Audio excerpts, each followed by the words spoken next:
Dear Madam Olena Zelenska, dear hosts and guests of this ceremony, друзі, брати і сестри українці. I was 14 in August 1989, when 2 million Lithuanians, Latvians, and Estonians joined hands in a human chain, the Baltic Way, to show the world that our nations would not rest until we regained freedom. Only half a year passed, and Lithuania restored its independence. 14 people sacrificed their lives for our freedom in January 1991. But the power of free people managed to stop Russian tanks. Lithuania restored and defended its independence at what now seems to be a relatively modest toll. As a teenager, I couldn't possibly comprehend all political, economic, social implication of those events. But I could grasp the magnitude of the moment. And I learned one thing very clearly. A country is only as strong as the resolve of its people to fight for their freedom and to defend their homeland. Many years have passed, but this conviction only grew stronger. And today, I can say with full certainty, Ukraine is invincible. Everyone who has eyes could have seen it during the Orange Revolution, when the people of Ukraine chose real democracy over silent obedience. They did not hesitate to demonstrate that no one ever would steal an election from them. Everyone who has eyes should have seen it during the Revolution of Dignity, when the people of Ukraine chose independence and European future over the return to the unloving arms of a Russian stepmother. Neither the winter frost nor bullets fired by their own authorities scared them away from claiming their right to decide the fate of their own country. Everyone who has eyes must have seen it when tens and thousands of men and women in Ukraine volunteered to defend their country against Russia's undeclared coward war in Donbass in 2014. Since 2014, this war turned Ukrainian people into a nation where hundreds of thousands fight and millions help, as President Zelensky aptly said. An army of 44 million who know what they fight for. Yet, a dictator in an isolated bunker and his paper generals refused to open their eyes and see. Their people could have looked and listened, but failed to really see and comprehend. And therefore, on the 24th of February, we woke up to a nightmare turned reality. All the civilized world grasped with outrage, but also with fear. Of a war our generation had hoped we would never witness in real life, unfolding before our eyes against an independent, sovereign Ukraine, and soon possibly knocking at our own doors. Of a dreadful thought that the dark times of brutal, vulturous dictators redrawing the state borders by sheer military force are back to our continent. Many have feared that Kyiv would indeed fall. If not in 3 days, then in a couple of weeks. Many have feared that people of Ukraine might not persevere, even with all our heartfelt support and all the help we could give.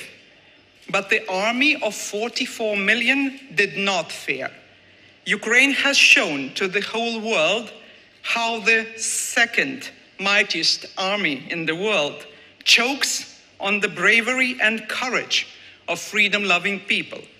Whoever chose to be blind can now see with full clarity that the people of Ukraine will be standing for every inch of their territory and for the right of each and every child of Ukraine to be raised in free and independent homeland.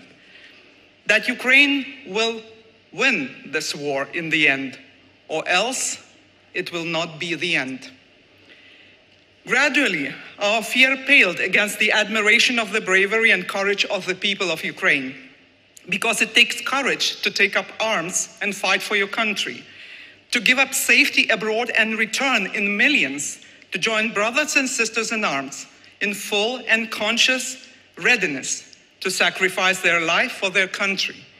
It takes courage to remain in the cities and villages, to provide medical care for the people in bomb shelters, to rescue victims from wreckage, to extinguish fire, to demine and repair destroyed bridges, roads, and houses, to deliver food and teach children under falling Russian missiles. It takes courage to fulfill everyday tasks such as farming, planting, and harvesting, risking being blown on a landmine every minute. It takes courage to keep the state functioning and reforms ongoing, even speeding them up to fast forward Ukraine for the path towards EU and NATO membership.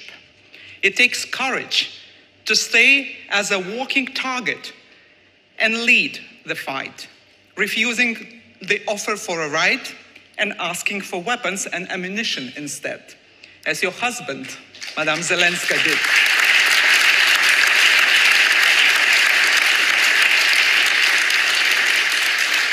As did all the leadership of Ukraine.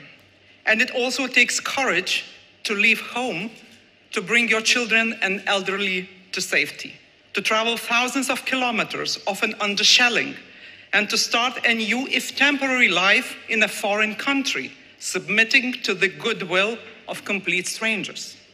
Ukrainian bravery has lighted up the cities around the world in blue and yellow, reminding that it is thanks to Ukrainians that our people can still enjoy justice, security, human rights, and freedoms, that they can plan for the future.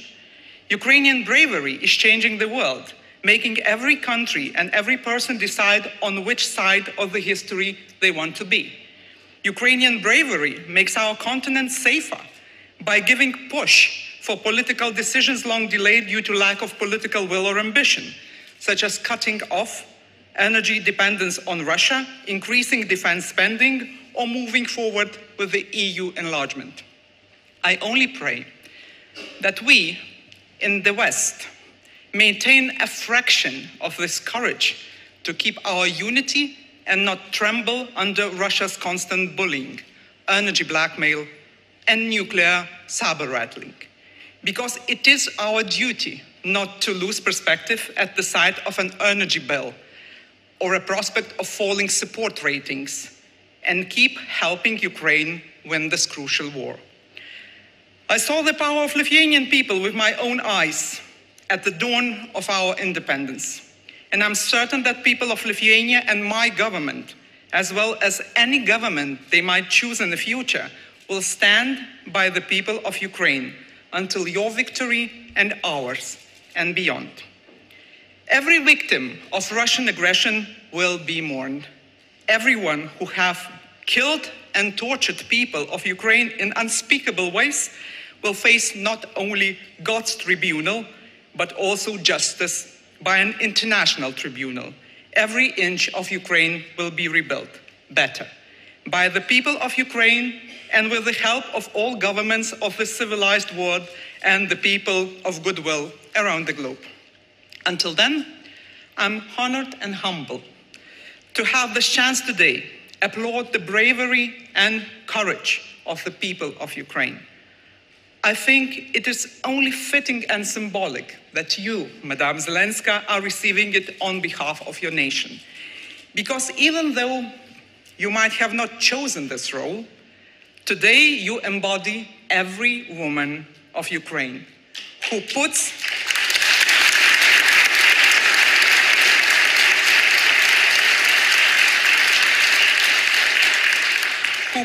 fear aside and does her own part in helping Ukraine win. And you carry this task with patience and grace I truly admire.